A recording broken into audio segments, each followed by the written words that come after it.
अस्सलाम वालेकुम दोस्तों, नॉलेज टीवी में खुश आमदीद। ये सन 1917 की बात है जब रूस में कम्युनिस्टों ने बादशाह ज़ार को इक़्तिदार से बेदखल करके हुकूमत पर कब्जा कर लिया और ये ऐलान कर दिया था कि इनकलाबी कम्युनिस्ट हुकूमत पैदावार के ज़राए अवाम को मुंतकिल करेंगे। एक बरस के अंदर ही शाही ख़ानदान भी साम्राज्यत की तरह अपनी मौत मारा गया, जिसने रूस के नए कदामत पसंद मुस्तकबिल का रास्ता हमवार कर दिया।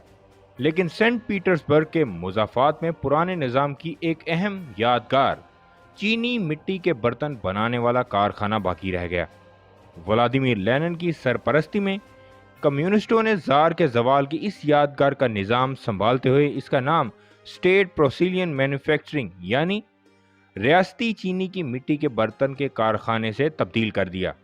उन्होंने इसकी हैरत अंगेज सलाहियत को देखते हुए फनकाराना इख्तरा और प्रोपेगेंडे की तैयारी के लिए एक कारखाने के तौर पर देखा। यहाँ गैर पेंट शुदा चीनी के सफ़ेद बर्तनों के ज़ख़ीरे ऐसे पेशरो आर्टिस्टों के लिए एक ऐसा कैनवस बने जो अपने तस्वराती दुनिया और ख़यालात का इजहार करने के ख्वाहिशमंद थे और नए सोशलिस्ट दौर के लिए पुरजोश भी।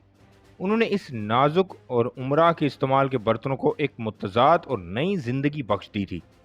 इन बर्तनों से साम्राज्यत के निशान को खुरच कर और उसकी जगह मजदूर और सनत की इलामत के तौर पर एक दांतरी और हथौड़ा लगा दिया गया। कम्युनिस्टों के लिए ये निशान मजदूर और किसान के इत्तेहाद की इलामत हैं। सोवियत यूनियन के झंडे पर नुमाया थे। फिर ये निशान बहुत से कारखानों ने खुद ही अपना लिया और इस डिज़ाइन को बर्तनों पर बनाना शुरू कर दिया। दोस्तों, आपको बताते चलें कि लेनिन रूसी रेवोल्यूशन के सबसे बड़े रेवोल्यूशनरी और फ्रीडम फाइटर थे। मुल्क की पैदावार बढ़ाना लेनिन के नज़रिए का बुनियादी जुज़ था। इस नए तैयार करदा चीनी के बर्तनों पर कारखानों के धुआं निकलती चिमनियाँ, टेलीग्राफ की तारों और ऊंची इमारतों की बड़ी बड़ी तस्वीरों ने चरागाहों के मनाजिर की जगह ले ली। इसको बागी प्रोसिलियन यानी बागी चीनी के बर्तन कहा जाने लगा। इन बर्तनों पर बनाए जाने वाले खाकों में अब आज़ाद मजदूर और किसान मरकज़े निगाह थे। जो बर्तन कभी अमीरों की पुरतकल्लफ ज़ियाफ़तों के लिए इस्तेमाल होते थे, अब इन पर कम्युनिस्ट अस्करियत पसंदों की तस्वीर बनी थी। कई चीनी के बर्तनों पर बनाई गई शतरंज की बिसात की तस्वीर में भी इन्हीं रंगों का इस्तेमाल किया गया और कम्युनिस्ट फौज को लाल रंग से दिखाया गया जो सफ़ेद बादशाह की फौज पर सबकत हासिल कर रही थी। कम्युनिस्टों के बकौल उनका चीनी मिट्टी के बर्तनों के कारखाने को चलाने का बुनियादी मकसद सकाफती विरसे का तहफ़्फ़ुज़ करना था। फैक्ट्री ने अपने वक्त के सबसे ज़्यादा बसीरत रखने वाले फ़नकारों को भर्ती किया था। रूसी फ़नकारों जिनके फ़नपारों ने एक इनकलाबी फ़नकाराना नज़रिए का इजहार किया जो नई हुकूमतों के लिए मौजू था। रूसी मुसव्वरों और खाका नवीसों के लिए इस नए निज़ाम के हर पहलू में फ़न का किरदार था और वो अपने मुनफरिद अंदाज को थिएटर, मौसीकी, फिल्म और फ़न तामीर, सेरामिक्स जैसे शोबों तक ले आए। 1920 की दहाई के अवाखिर तक जब जोसेफ स्टालिन ने इक़्तिदार संभाला, तमाम अपोजिशन को जड़ से उखाड़ फेंका और आमरीत कायम की, तो आर्ट का प्रोपेगेंडे के लिए इस्तेमाल और भी ज़्यादा तेज़ हो गया, जिसने एक ज़ालिमाना हुकूमत की तहशीर की।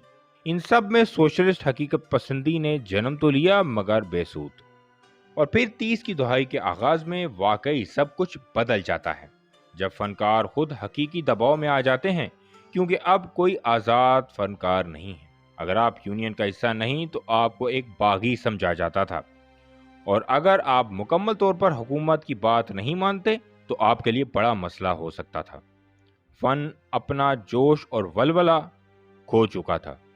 इस तरह की एक अजीम फनकाराना सकाफत दबाव की वजह से ख़त्म हो गई, यानी ज़बरदस्ती से पैदा किया हुआ कहत, बड़े पैमाने पर कैद और फांसियों ने सन 1917 के यूटोपियाई विजन का शहराजा बखेर दिया था। सोशलिज्म नाकाम हो चुका था और इनकलाबी फ़न ने गरीबों की ज़िंदगी को बेहतर बनाने के लिए कुछ नहीं किया था। दोस्तों, उम्मीद करता हूँ यह हिस्ट्री लेसन आपको बहुत पसंद आया होगा। इसी तरह के हिस्टोरिकल वीडियोस देखने के लिए, नए से नए वीडियोस देखने के लिए हमारा चैनल ज़रूर सब्सक्राइब करें और हमारे इन वीडियोस को अपने दोस्तों, रिश्तेदारों तक ज़रूर शेयर करें। शुक्रिया।